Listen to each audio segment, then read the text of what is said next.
तुम्हारे भाई को इसी ने मार डाला था। ये जानकर भी मैंने उसे कुछ नहीं किया, सोच रहे हो ना? मैं उसके टुकड़े टुकड़े करना चाह रहा था, मगर पहले भी इसी तरह गुस्से में आकर मैं अपनी जिंदगी खो चुका हूं। तुम जिसे जानते हो वो एक बेवड़ा और नासमझ बाप है। पहले मैं शराब बनाता था। अगल बगल के गांव में मेरे शराब के बहुत ग्राहक थे, इसलिए दूसरे शराब बनाने वालों से मेरा मालिक ज्यादा पैसा कमाता था। शराब बनाना गलत है ये मैं जानता था, लेकिन उस वक्त जो भी काम मिला उसी से जिंदगी की गुजर बसर चलती थी।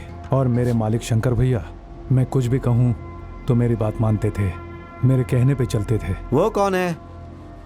ये बहुत दिनों से काम के लिए आ रहा है, तो मैं चाह रहा था ये हमारे साथ काम करे। ये बहुत पढ़ा लिखा है, कितने में बेचना है, चावल कितना, शक्कर कितना, कितना लेना देना है, तो हिसाब के लिए इसको रख लेते हैं। पढ़ा लिखा लड़का है। अरे ये सब तो ठीक है, लेकिन एक अनजान आदमी को हम कैसे काम पर रख सकते हैं? अपनी जो मालकिन है ना, उन्हीं के गांव का ही है। अगर पूछताछ करोगे तो रिश्तेदार निकलेगा। रहने के लिए जगह नहीं है कह रहा है, तो आपकी हिफाजत के लिए आपके घर पर ही रहेगा तो अच्छा है। ठीक है, इसे 2 महीना काम पर रख कर देखते हैं। ठीक है। सुनो सीनू, मैंने मालिक से बात कर ली है। उन्होंने कहा तुम्हें काम पर रख लो, लेकिन एक बात अच्छे से ध्यान में रखना, यहाँ पर काम पर रखने के बाद तुम बहुत ज्यादा पढ़े लिखे हो या घमंड मत करना, समझे ना? काम दिलवा कर मेरी बीवी बच्चों का पेट भर खाने का इंतजाम किया है, ये एहसान मैं नहीं भूलूंगा। घमंड आने की कोई बात ही नहीं है नरप्पा। अरे खाने के लिए घर आ जाऊंगा। ठीक है। हे, तुम ये सब काम क्यों करते हो? तो क्या हुआ मालिक, आपके लिए मैं कुछ भी कर सकता हूँ। 2 दिनों में कलेक्टर साहब के पास जाकर बात करके आता हूँ। उससे कह देना वो सब उसे ही मिलेगा। ठीक है? ठीक है मालिक। नमस्ते मालिक। हे, अरे कपड़ा तो पहन ले। ठीक है मालिक। सीनू, क्या है ये? इस घर में लड़कियां रहती हैं, नंगे बदन मत घुमा करो। कपड़े हो तो मैं जरूर पहन लेता मालकिन। अब मालिक का कोई पुराना कपड़ा हो तो मुझे दे दो ना मालकिन। अरे लेकिन वो लोग तो पैंट और शर्ट पहनते हैं। मैं भी पैंट शर्ट पहन लूंगा मालकिन। अच्छे से साफ कर उधर। नमस्ते मालिक। साफ करवा रहा था मालिक, बहुत अच्छे से साफ करता है। जा देख करा कलेक्टर शहर में है कि नहीं? ठीक है। तुम्हें और सावधान रहना चाहिए। भूपति स्वामी के खिलाफ आवाज उठाओगे तो वो तुम्हें छोड़ देंगे क्या? देखा ना कैसे पिटाई कर दी तुम्हारी। 4-5 बड़े लोगों की सुविधा के लिए हम जैसे छोटे लोगों की बलि। ये है मेरा भाई मुनप्पा, ये जमींदारों के खिलाफ लड़ते रहता है। लड़ाई होती है जमीन के लिए, उन्हें मिलने वाले पैसों के लिए और खाने के लिए। भैया इनके बारे में सोचते हैं, लेकिन ये भैया का साथ नहीं अपने देते। लिए नहीं कर रहा हूँ। हाँ, तुम कहते तो हो हमारी भलाई के लिए सब कर रहे हो, पर मेरी बेटी को देखने के लिए जो लड़के वाले यहाँ आ रहे थे वो आधे रास्ते से वापस चले गए तुम्हारा नाम सुनकर। जाए तो जाए, जाने दो। हमारे जैसा दम है क्या उन लोगों में? मैं मेरे भांजे से उसकी शादी करवा दूंगा। ऐसी फालतू बात करने के लिए तुमको और मारना चाहिए। उसके साथ शादी करवा के दीदी के जैसे इसको भी तकलीफ देना चाहते हो? क्यों नरप्पा, तू कुछ ज्यादा ही नहीं बोल रहा? अपने बड़े भाई से जरा इज्जत से बात किया कर। हाँ, ये सच है कि ये बड़ा भाई है, लेकिन इसकी घर के प्रति कोई जिम्मेदारी है ही नहीं। ये महिलाएं हमारे भरोसे हैं।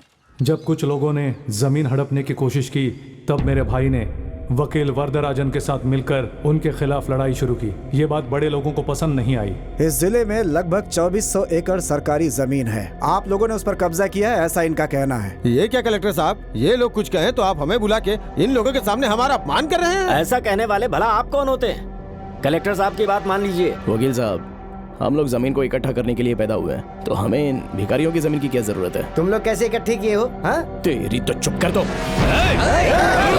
रुक जाओ, तेवर नहीं। पीछे जाओ। सब लोग शांति से बैठो। चलो बैठो। आप समझदार लोग हैं, ये सब क्या है? दरअसल इन्हें अपनी जमीनें चाहिए, ये समझौता नहीं करना चाहते। अगर आप इन्हें इनकी जमीनें इन्हें लौटा देंगे तो झगड़ा अपने आप खत्म हो जाएगा। अगर मामला कोर्ट में गया और सरकार बीच में आ गई तो कुछ भी नहीं मिलने वाला है। सुनो, सरकार हम ही चला रहे हैं, ये जानते हो ना? और उसी सरकार में से अगर कोई न्याय वाला आ जाए तो क्या होगा? सर, ये जमीन हमने मेहनत की कमाई से ली है।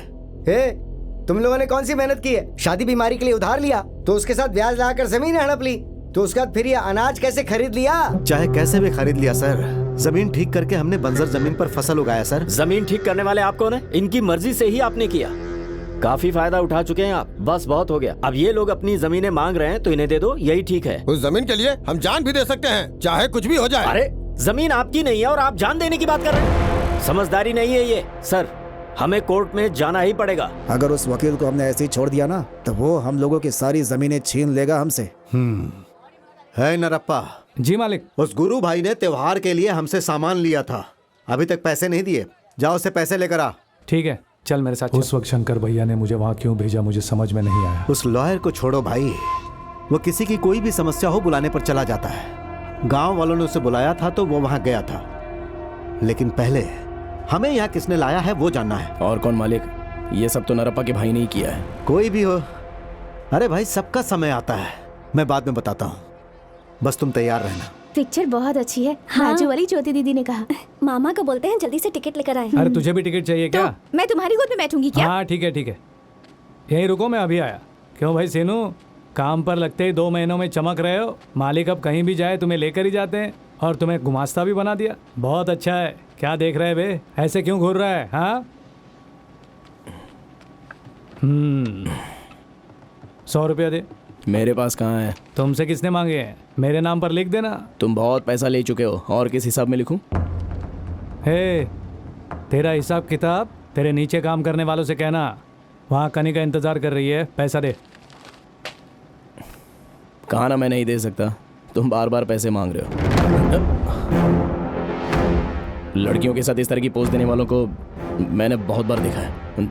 तुम डराओगे तो मैं ऐसे ही डर जाऊंगा क्या? हे, तुम कहाँ से आए हो या भूल कर ऐसी बातें कर रहे हो? अच्छी बात नहीं है। मैं कहाँ से आया हूँ ये मैं अच्छे से जानता हूँ। हम फेंकने वाले और रोटी खाने वाला तू है, तो मुझसे इस तरह की बात मत कर। मालिक मालिक मालिक, ये मुझे मार रहा है, ये मुझे मार रहा है। मालिक छोड़ो। क्या हो गया? क्या हो गया? क्या पूछ रहे हैं? ये अपनी मनमानी कर रहा है। उस दिन कलेक्टर ऑफिस में गलत बात कही, मैं तो इसे उसी दिन मार देता। अरे क्या है ये? तूने मुझ पर हाथ उठाया, मैं तुझे नहीं छोड़ूंगा। क्या बोला? मुझे 100 रुपए के लिए मना कर रहा है। अरे तू गुस्सा क्यों कर रहा है नरप्पा? तुझे पैसे चाहिए थे तो मुझसे मांग लेता, इससे क्यों मांगा? लेकिन आपने उसे गुमास्ता क्यों बनाया? तुझे जो भी चाहिए मुझसे मांग, ये ले, इसे रख ले तू। ठीक, मैं पैसा मांगू, आप दो ना दो, आपकी मर्जी। वो कौन होता है मना करने वाला? अरे तूने ही तो उसे काम पर लगवाया था ना। सुन नरप्पा, तेरे और मेरे बीच में ये कौन है? तू अभी बोल, उसे अभी के अभी काम से निकाल दूंगा। जाने दीजिए, करने दो काम उसे। यही है तेरा बड़प्पन। चल। अरे अरे, पहले देख लो लड़की पसंद है कि नहीं।